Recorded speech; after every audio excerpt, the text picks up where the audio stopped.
Conrazo is Raso or Razo? What do you? Good question. I think people say it both ways. Raso is normally the way I would say it. Conrazo, music and technology entrepreneur, CEO, and co-founder of Tune Global. How are you today? Yeah, doing great. Thanks, Chris. Appreciate it. I mean, technically, it's tomorrow for me, so you're in the future. Does the future look bright? Yeah, exactly. I'm in Melbourne, Australia at the moment. Sunny outside, so everything's bright, and you can look forward to a great day tomorrow. I'm excited for it. I try to stay positive. Okay, so powering music for Lululemon, Etisalat, Gap, Delta, Samsung, the list goes on. Tune Global is obviously no slouch when it comes to the partners you have and what you're doing. An Australian-based cloud platform for tech innovation. Give me and listeners the elevator pitch. Keep it succinct. Like, what do you do? What are you about?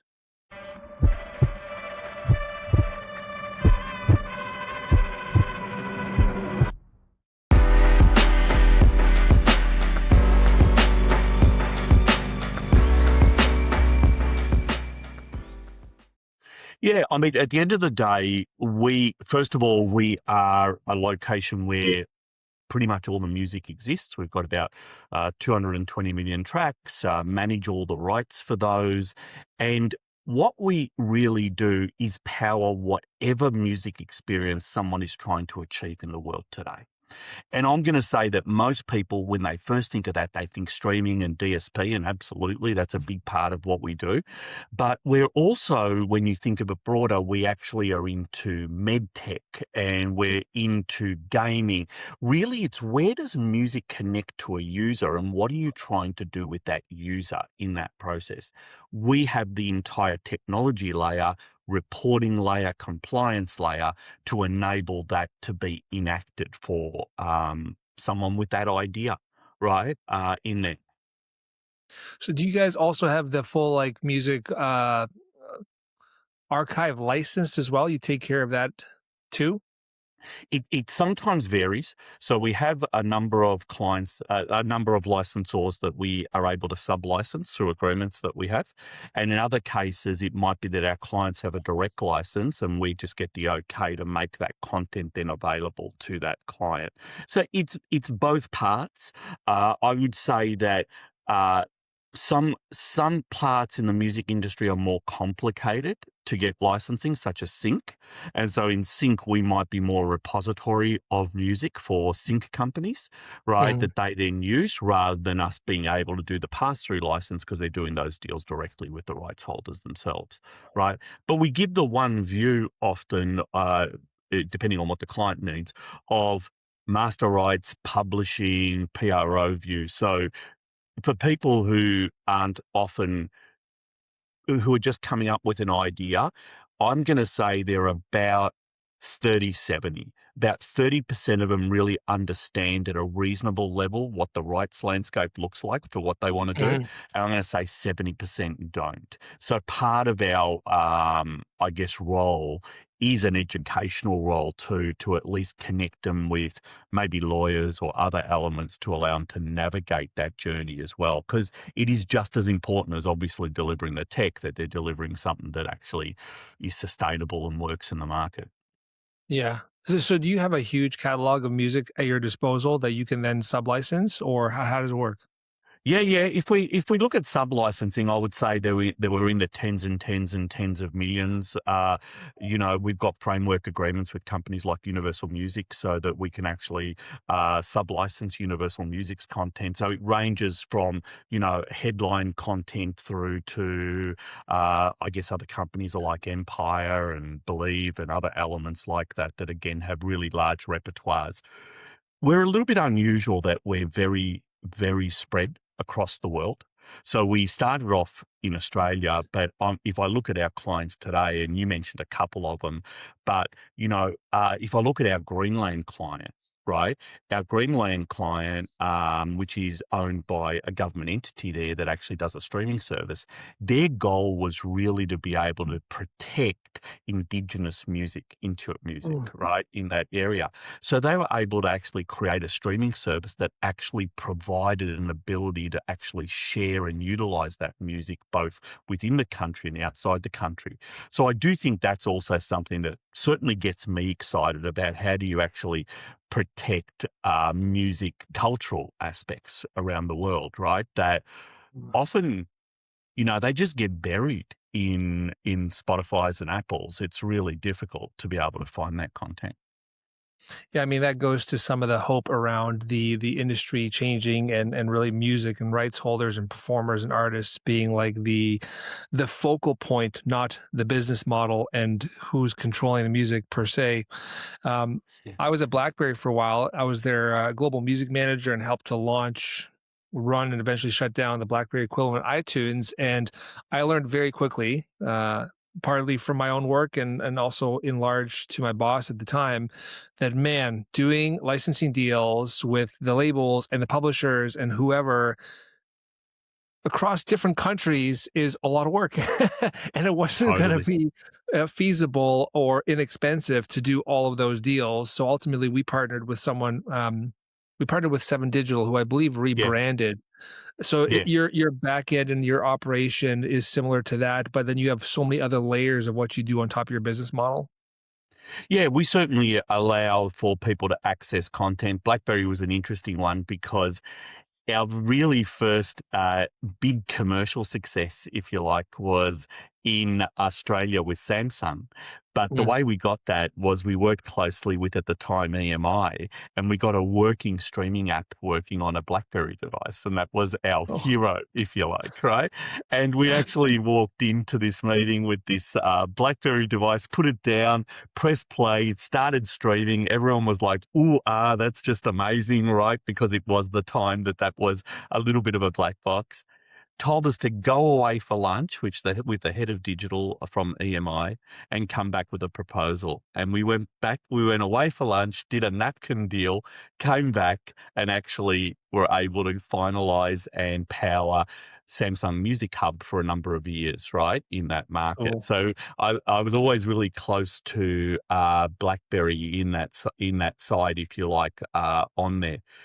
And I've lost train of where you were going with No, that was that perfect. That was element. perfect. Yeah. I I want to come back to the napkin. I want to come back to the Yeah. business and what you're doing and talk a bit about AI.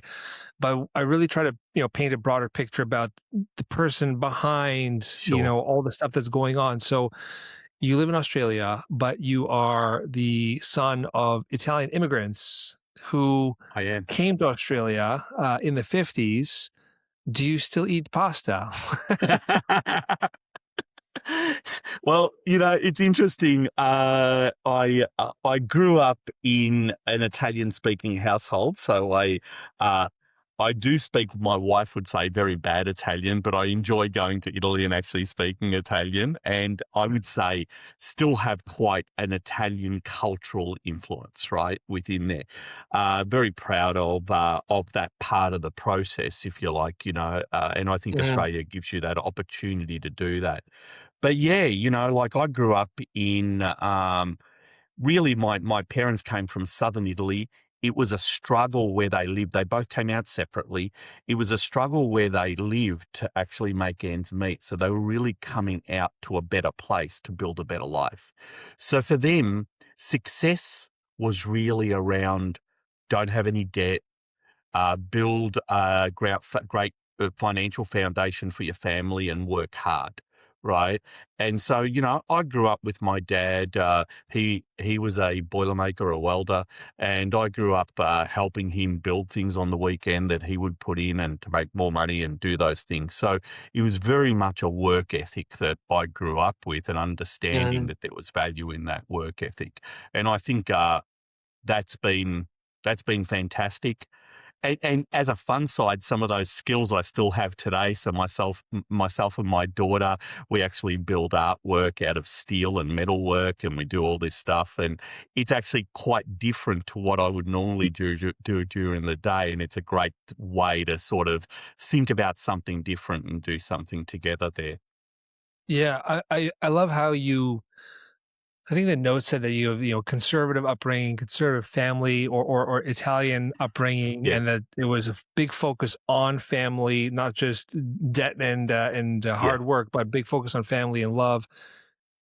You said something there like working with your hands, creating kind of artistry yourself. How much do you think that artistry and rolling up the sleeves actually helps you be an entrepreneur and a founder and a leader within the tech space?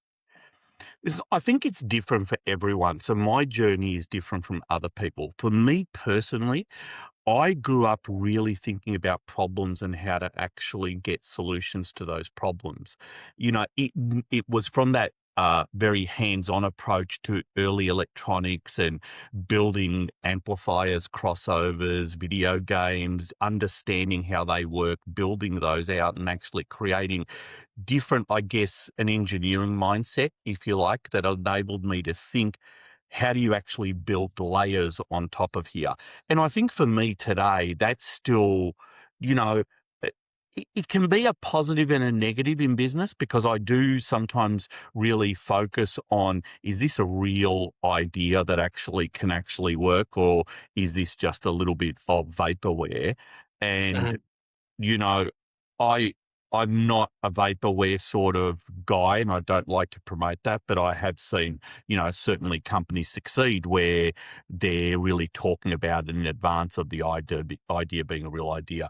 But going back to what you were talking about, I think that for me, that upbringing's like that, but sometimes being able to just disconnect from what you do and spend a few hours doing something totally different is where your mind is not obsessed with thinking about what it is about business. You're actually thinking about what you're doing and what you're creating. So in a lot of ways, it's, I guess, like someone being a creative in music, in that way that you're creating something that might be a piece of art. So I think it's important to have an outlet. For me, that's one of the outlets, right? And they've been different ones through the years. It almost sounds, and correct me if I'm wrong, like that the artwork or the engineering, the hands-on stuff that you're doing doesn't necessarily translate directly into work. However, it helps with the mindset needed to be able to do that stuff. Yeah, I think when you think yeah, from my perspective, I'm very much a person who thinks in pictures, right? And I'm moving those pictures around in my mind, and it's like a visual flow chart and saying, no, that'll work, or that'll work, or that'll work. And I find that that is really impactful way for me to think about an idea. I have spoken to people who go, no, they don't do anything like that, and other ones that do. But for me, that works and it enables me to do that. But if your mind's running all the time, if it's always on the job of work, you never give it an opportunity to have some downtime to bring creative stuff up. So you're tending to work on what's urgent more than what's important. Right. Mhm. And I think that there's that balance of understanding how you do that. Now, some people do that with running, right? And they go for a run and big physical exercise. And again, anything that really takes the mind away from being able to focus on other areas and focus on the now, right? I think then gives you an opportunity to sort of refresh. I think that's such an important point. I spoke last year, I believe it was last year, it might be this year. The years are all starting to blur. With this artist in California named Freedom Heart Song, and I asked him at one point, I said, like, do you get writer's block or how do you deal with writer's block? And he said, I don't get writer's block because I'm constantly in flow. And I said, what do you mean? He said, if I'm writing a song and I get stuck, that's the universe telling me to go do something else. So I go outside and I garden for a few hours. And while I'm gardening and having fun, the Yeah. idea to finish the song hits me. And then I go inside and then I do that. And I think that speaks, to what you're saying about how you can't just push the idea home all the time. Sometimes you have to walk away from it. And in doing so, with that additional momentum elsewhere, boom, you'll get inspired to finish that thought, finish that business proposal, whatever it is. What do you think? Absolutely. I think there's collaboration as well. No, whether it's with an artist or whether it's in business, and understanding that sometimes you don't have all the answers. You know, Hmm. I'm a fan of ultimately making the decisions myself and being responsible for those decisions, but I like to really capture a lot of the detail and information, and I'm often my direction is often changed by other people's thinking. I think you have to be open to be able to do that and say, are these ideas worthy? That my idea wasn't the one that was going to work out and make this happen in that particular way. Or how do you stress test ideas, right? Hmm. And I think there's ways that you can stress test ideas to actually say, do they have validity in what they do? But I absolutely agree that you have to find ways to stay fresh. You know, if for us in the business world, certainly our chairman Will Dean, who's also one of the principals of one of the VC firms that was involved with us, he's really close, and he's been a great supporter in being able for me to be able to think about how to do things differently. Right, and how Hmm. to think things differently. His exposure in being to VC means that he's been exposed to a lot of different ideas, different companies, different processes. But I've got to lean into that. If I'm obstructionist that I think I've always got the answers to everything, it just doesn't work. And Yeah. sometimes that's what I see from people, that they always have those answers, but they're not willing to really, really dive into actually something else and go, not just give it sort of a little bit of airtime, but does that have validity? Can I use some of those ideas to actually impact me? Is what someone's saying got validity in there? I don't want to analyze necessarily what people think about me, because I'm a bit of a believer of, what someone else thinks of you is none of your business, right? Type of deal. Because or else you can vary on that area. But I do that with caution. Yeah, I agree with you with that last remark as well. Don't bother wasting any time caring about what other people think. It's none of your Yeah. business. Yeah. Um, I remember reading an article. You just reminded me of this. Man, when I really started to get into long form articles, and I had this app that allowed me to strip away the website and just have the text, and I could read it offline, whether I'm on the subway Yeah. or not. And it was Steve Jobs and a bunch of other people that had been interviewed, and they were kind of parsing all that info into the gut instinct. So you get to a point in your career where you just have so many opportunities coming at you that you have to learn how to say no rather than yes. I'm still at a point in my life where I'm saying yes to everything because there's just I need to find the things that are working the best. He obviously didn't because he had a million things going on. For everything he said yes to, there were 1,000 no's, and he and these other CEOs just trained themselves to just stick with their gut. They said, my gut is usually right 60 to 70% of the time. That's like the scientific number Yeah. assigned to the gut's correctness. And they said, I'm just going to go with my gut because now I'm cutting out all of that time deliberating and mulling over. Is this going to work? And what happens if it doesn't? I'm just going to try it. And if it doesn't work, throw it out immediately, fail fast, fail hard, move on to the next thing. What do you think about that, and where are you with your decision making and your career? Yeah, it's really an interesting question. And, I'll even bring it down to some things that we've been having discussions recently around internally, which is, you know, people can really get obsessed with things like A/B tests. Right? And they're really being driven by someone else's process rather than diving into it. Now, I actually think there's real value in those, but there's value if you look at them in the right place. If they're Mhm. actually just holding up an execution to an idea that you can get done, there was a great book that I read that was about a 5-day sprint. And it was really about coming up with the idea in day one, working through it in day two and making it executable, right? Executing it in 3 and 4 and looking at the results in 5. And when you think about that, that doesn't have to be a complex idea. It might be a way that you approach sales, or it might be a way that you approach some other sort of challenge in your business. And often you I think the gut, well, my only comment on the gut would be is the gut often is the holder of experience. Right? So when people say, I listen to my gut, sure, I'm listening to my gut, but I'm listening to it in the context of what has my life experience been in these areas? Where do I think the risks are going to be? How do I actually minimize those risks and actually move on to the next part of the process? Mm. You talked about fail fast and everything. I'm a bit of a lean methodology sort of guy and use a lot of lean in what we do. So I'm a lot about doing really easy, cheap first experiments to get to the next point. Not, hey, there's an idea, let's build it and let's go for it at that point.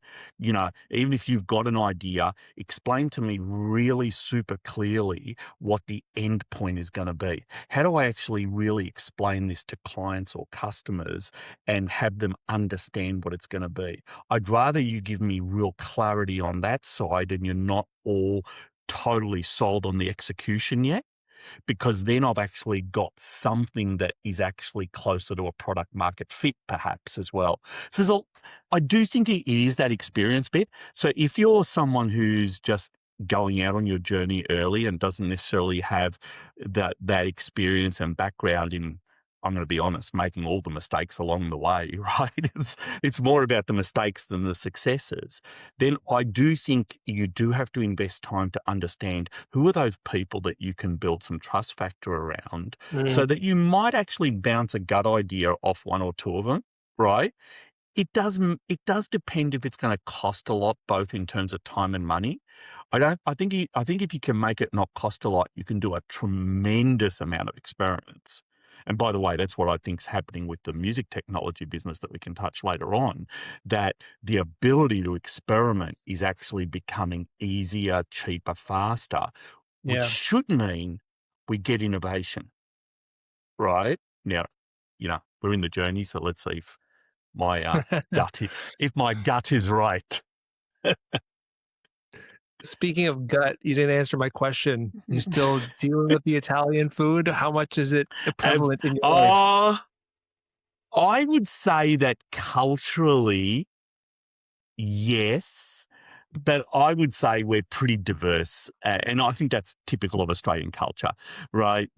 If Uh-huh. you ask Australians what is an Australian meal, I think at best most people would tell you it's either an English meal, right, Yeah. or something like fish and chips or something like that.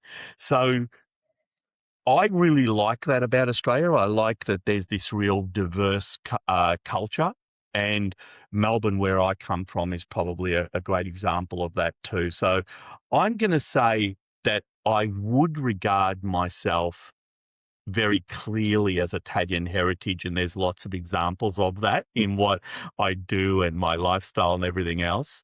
But yeah, I would still say, and I would say even my kids who are obviously next generation would still regard themselves as Italian heritage in the same way and sort of lean into that process as well. They enjoy that part and especially enjoy the family aspects of it. And I don't know if you see that as much in Australia, but when Mhm. you go to actually meet family that's overseas, I actually still think that the same cultural aspects exist there. Whereas I think Australia, being such a young country, some of that has moved on quickly. And I guess in a different way to the US, in the US, it seems that people grow up in an area but really work and move to another area.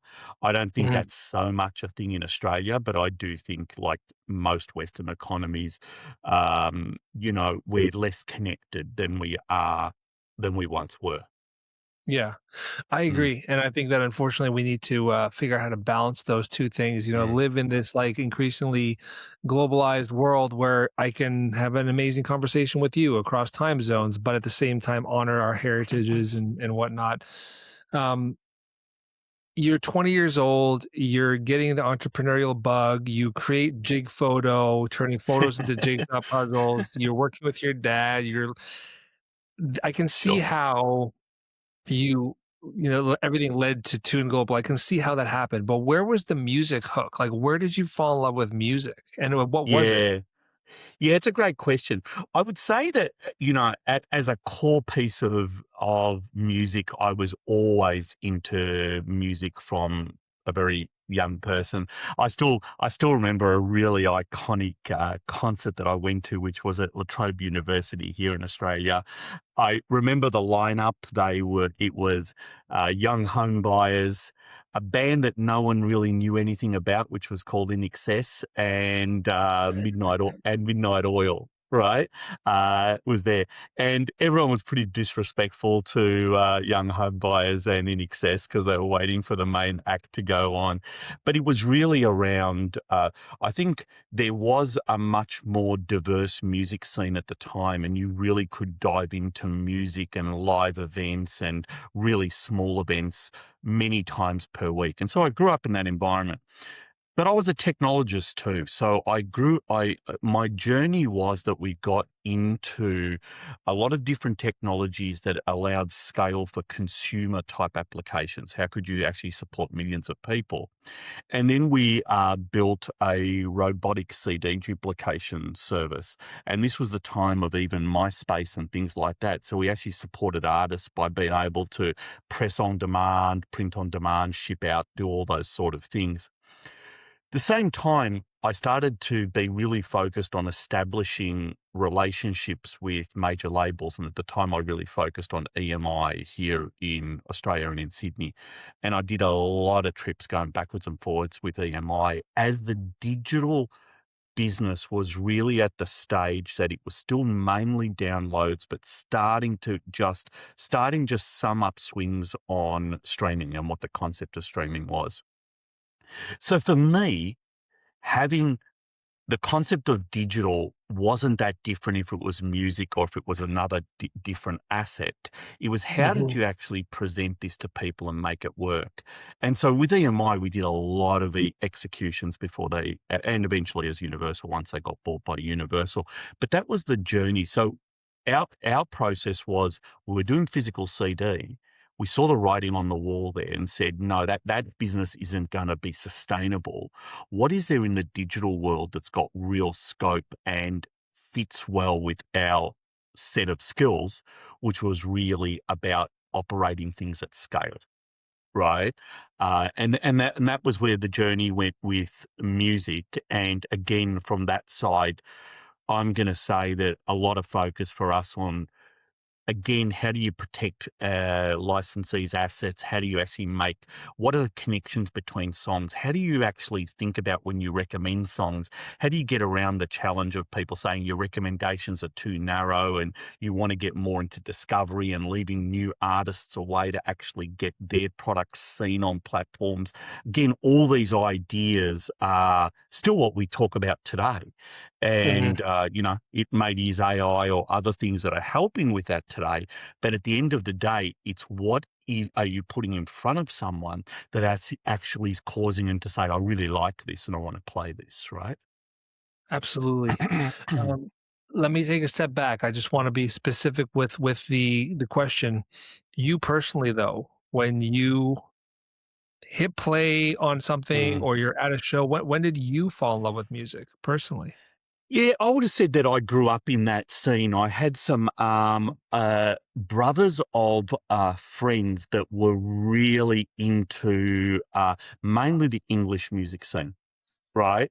And they really expose us to things like Echo and the Bunnymen and other elements like that Okay. that really became the core focus of what we did. I talked about The Fall earlier with a song and, they came touring Australia and it was an obsession to go out and see those. So it was never about pop music for me. It was always about what is there that's alternative that really tells a story, right? And all the classics got played. It was discovering Joy Division before, early on, and all those aspects that were a part of that journey for me. And still today, it's really interesting to see the bands that have emerged that still have those roots and parts of their, I guess, nuance on music there. But Mhm. that was it for me. So, it was really about, you know, as many times as a week that I could go out and see bands with friends. It was about that live experience. I think it's different today, certainly in Australia, that live experience is not as big as it once was, right? And that's a shame. But there's different ways for people to consume and you know, I guess opportunities for companies like us too, that you sort of try to fill that void in a way, right? I Mhm. still think at the heart, there's nothing like being at a live show and experiencing the rawness of a band, right? Yeah, I mean, it's one of my I shouldn't say one of my it's my absolute favorite thing about music. Now, Yeah. it's getting to talk with musicians and Mm, people within the industry or artists, on a deeper level like this and picking their brains and getting to have that time to maybe learn things that better myself and how I mm, view my life in a different way. But yeah, live, that's the way to go.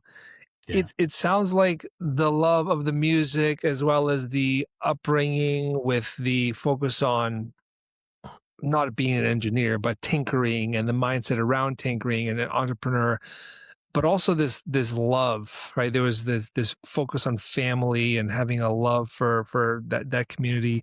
All of those merged into what Tune Global is trying to do, which is Uh, yeah, and I think as a company, if you go talk to our team, we've got people that have followed me with certain businesses and have been with us mm, for the most is 20 years, right? That have followed me through a few businesses to 20 years.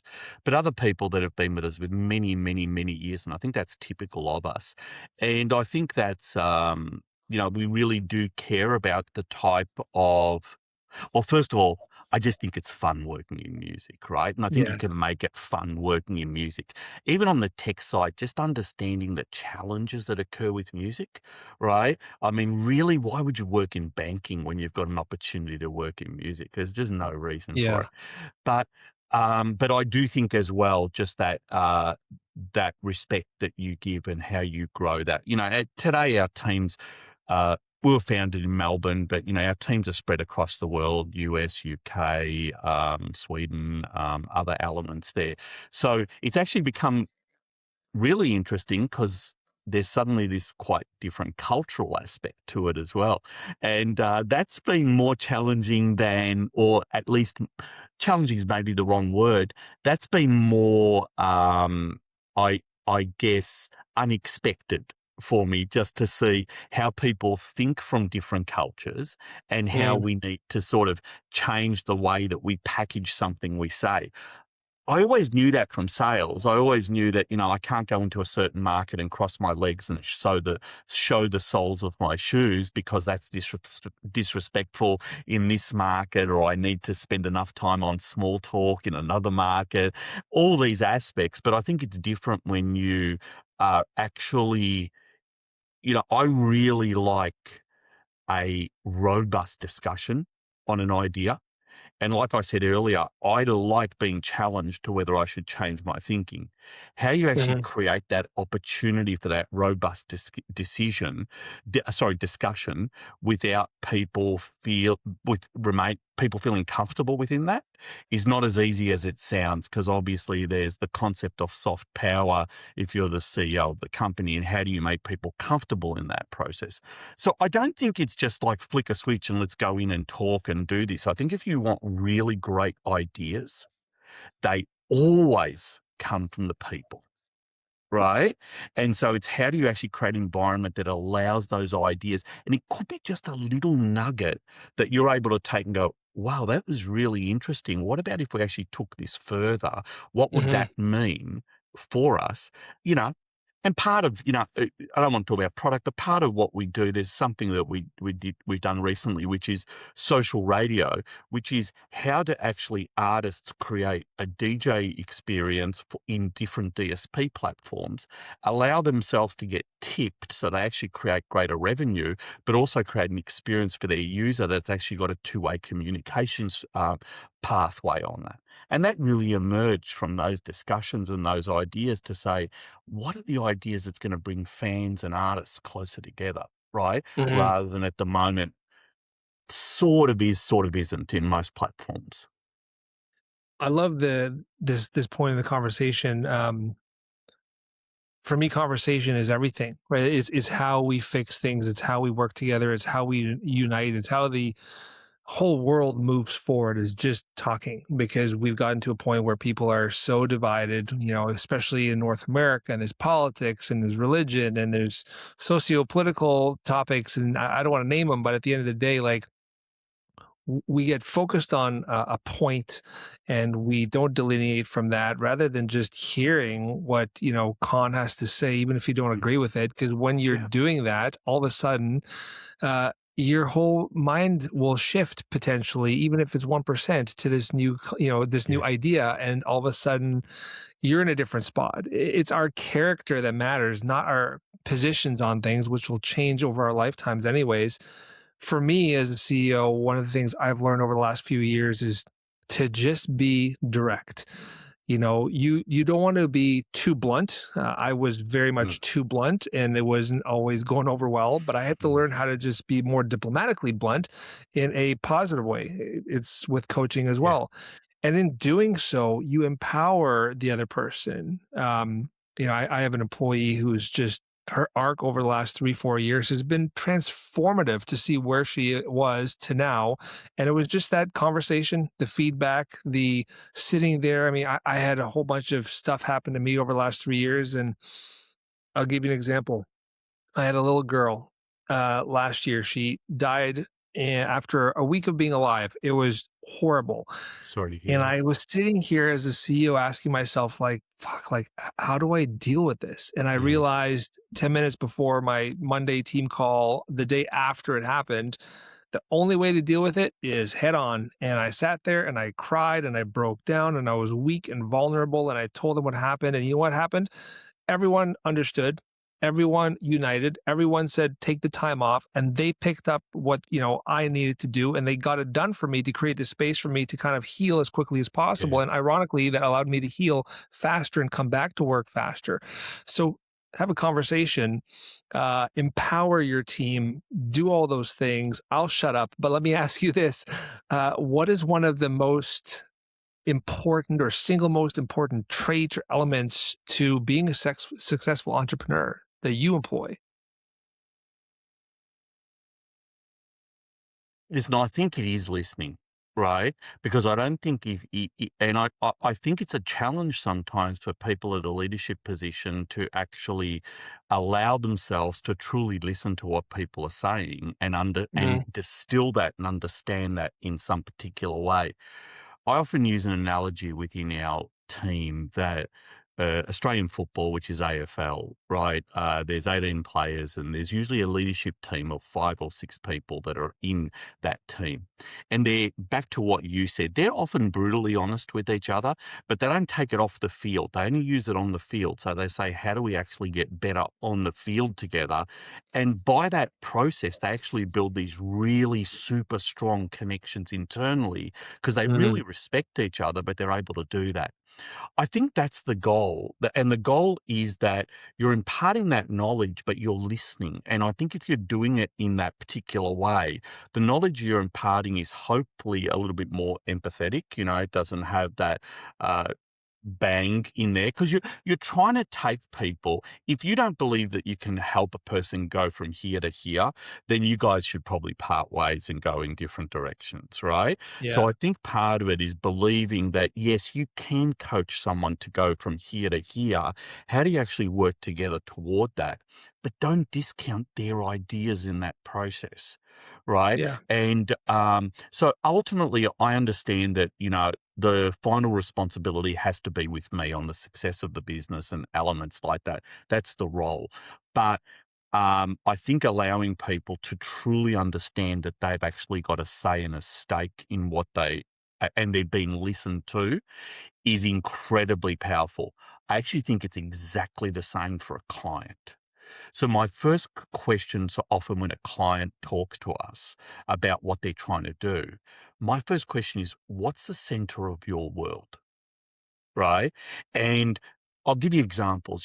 For UFC, it was really around the fighter. And how do you actually build something that works and connects with music that's around the fighter in that particular area? Whereas someone else might go, oh no, we're really building artist-based communities and it's really around the artist or around the user. Mhm. Understanding it and listening, and then not just having the canned response, but saying, okay, got it. Help me understand it. And then I can build something that might have value in terms of how would you use our technology to do that. I think ultimately I started talking when we started speaking about, you know, I think that honesty piece, being honest with people, and that's that journey that you can take people through. And I feel that at the end of that, I think people understand that you really do care where they go. You're not just whether it's a client, whether it's a team member, whether it's just a family member. So yeah, so I would say it's all about listening. Yeah, I love that response. What sparked this, I guess, questioning was you said that you have people that have followed you throughout your career. And that made me Mm, realize that, I too have had many writers and photographers that have worked with me either consistently or on and off for 10 to 20 years. Aaron, who I co founded Pure Grain Audio with, which is now V13 mm. Media, or even Graham Finney in the UK, who's managing kind of our UK EU stuff.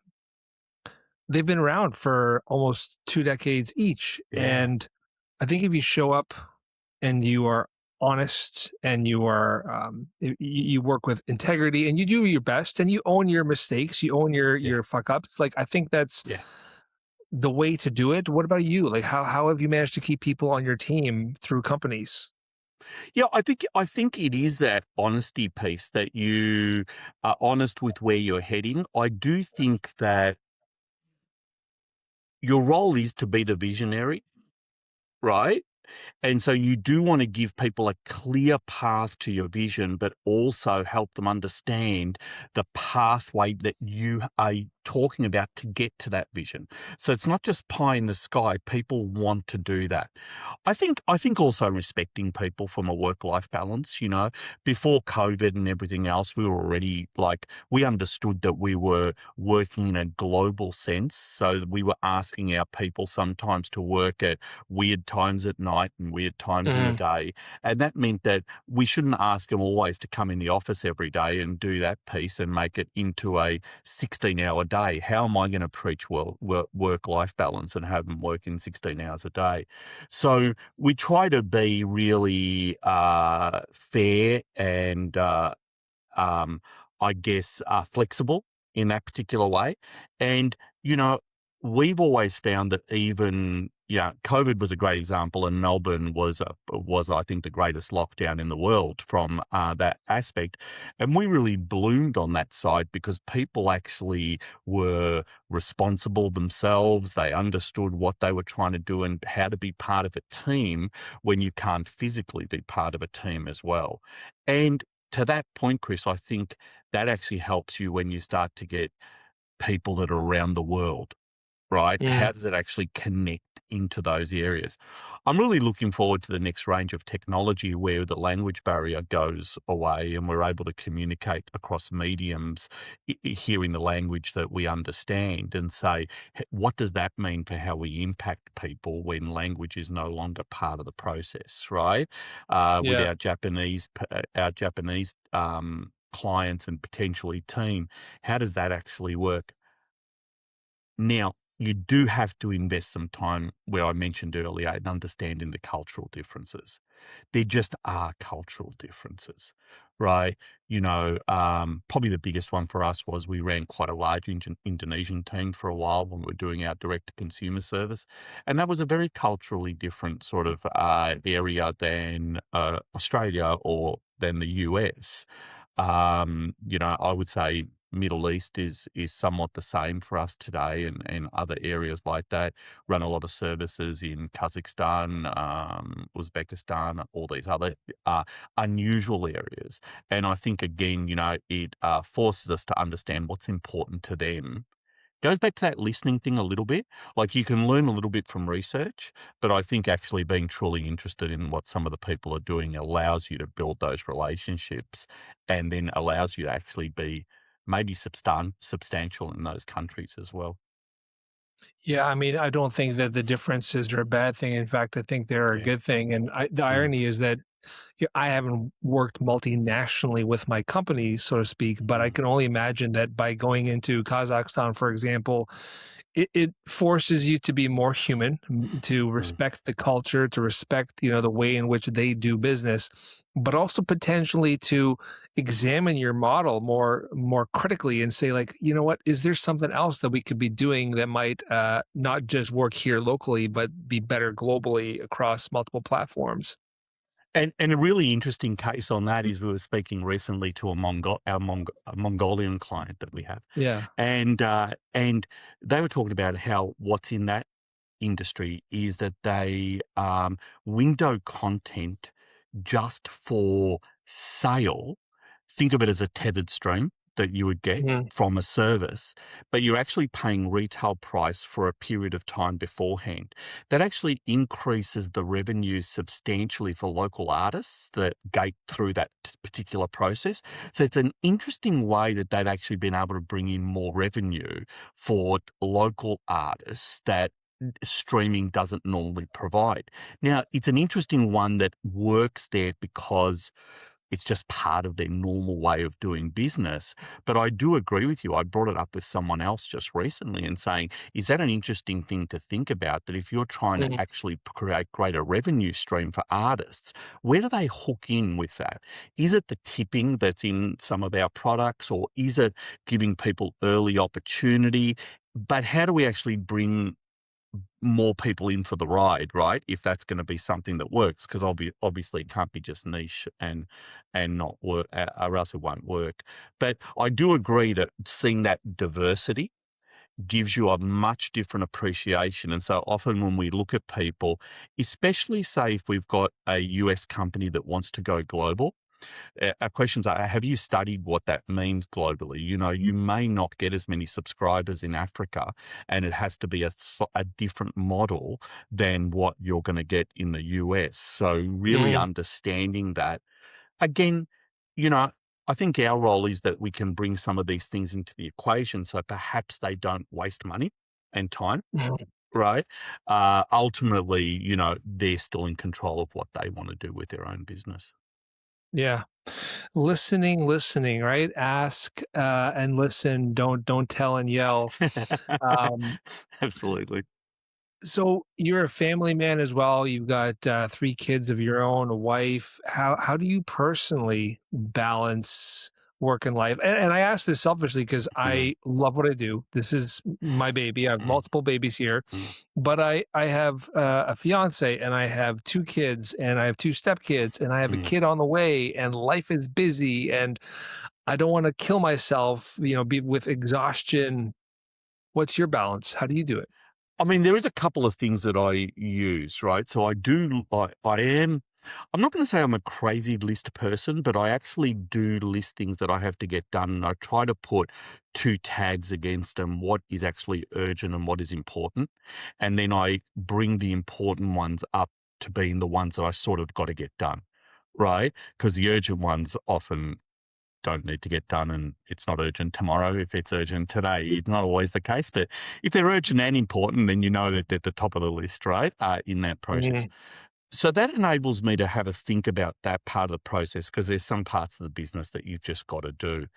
But in terms of carving out stuff, I've always been, I'm going to say that generally speaking, there's times carved out at certain times of night that are just carved out, right?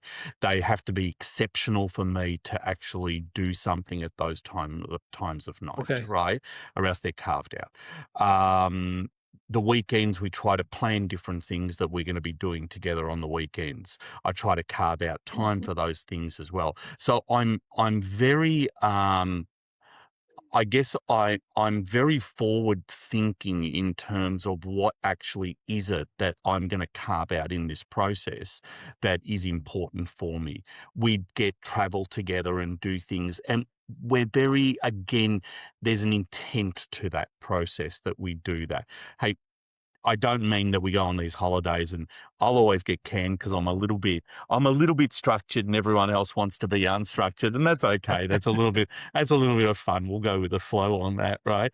But so I do think that you have to have specific intent from the start to what it means for you, and you will be surprised that I still am available for tons of meetings. I am available for what I need to do with people and everything else. But people just understand that if they're trying to book these meetings with me at these certain times, I'm not going to be available, right, in that process.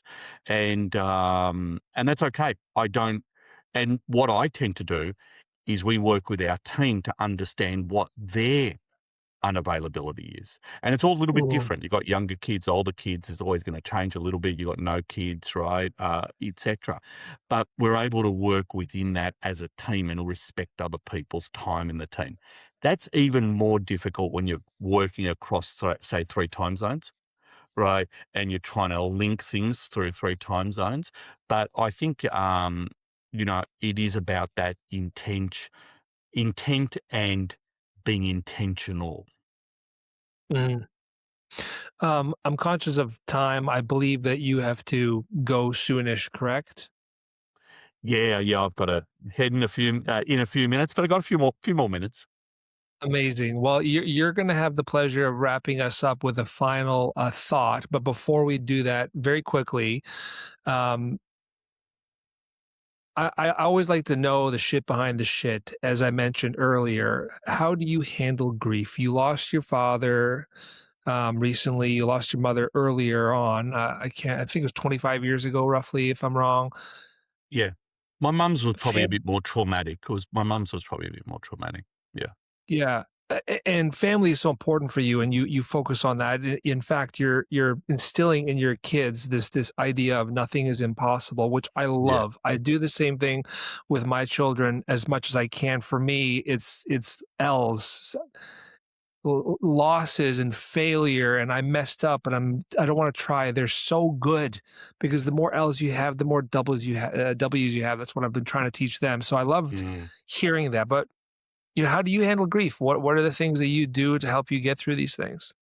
Yeah, I'm not sure that I'm great at it, Chris. I'll be honest, right on there, because I'm not sure that any of us are great at that process because it's such, especially when it's someone like you mentioned about your daughter or about my mum that was quite sudden and it was a brain tumor that then she died reasonably quickly and not necessarily the nicest of ways, and Mhm. it was very traumatic in that process. And I did need, like you, to lean into that a little bit. I couldn't lock it away.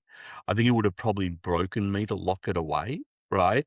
So again, it is a little bit about the people that are around you that you can be real with, and you talked about that a little bit earlier in how you manage that with your daughter, and so I do think you have to consciously, and I used the word intentional before, intentionally build those things.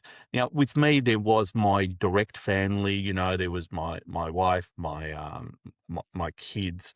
I guess my sisters, obviously, that were also impacted in the same way, and we're able to come together and really talk about, I guess, those good times and try to bring that other stuff further away. I don't think the more traumatic it was for me, the longer it takes, and you have to actually understand that. It's just not gonna be overnight on that process, right? Yeah. And in a way, you've got to give it permission for that process, and then if you give it permission for that process, you can work through that as long as I think you keep that communication going. I don't think ever bottle it up.